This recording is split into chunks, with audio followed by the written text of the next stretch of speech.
د ځان سره بچپن ګرځوم، دا شین او سپین بیرغ د ځان سره بچپن ګرځوم. زه د وطن سپایي د ځان څخه خپل کفن ګرځوم، زه د وطن سپایي د ځان څخه خپل کفن ګرځوم، د ازادۍ ارمان په زړه کې د وطن ګرځوم.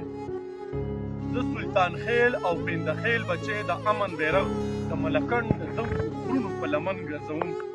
د صداقت خو پکې چېرته څه درک نه لګي، د وخت د سره په سینه داسې واکمن ګرځوم، او په سوات او دیر کې په خدای کرانه نور وګرځي. زه به تر څو پورې په دې اوږو دشمن ګرځوم، د بل وطن آب و هوا را باندې ښه نه لګي، د بل وطن آب و هوا را باندې ښه نه لګي، د خپل وطن په بل وطن کې اکسیجن ګرځوم. چې ورته ګورمه دا زړه مې قدرتي خوشحالی، دا شین او سپین بیرغ د ځان سره بچپن ګرځوم، دا شین او سپین بیرغ د ځان سره بچپن ګرځوم. او اغیاره واوره د فولادو جوړ بنیاد لرمه، اغیاره واوره د فولادو جوړ بنیاد لرمه. طارق عزیز په شان ځوانان په دې چمن ګرځوم، طارق عزیز په شان ځوانان په دې چمن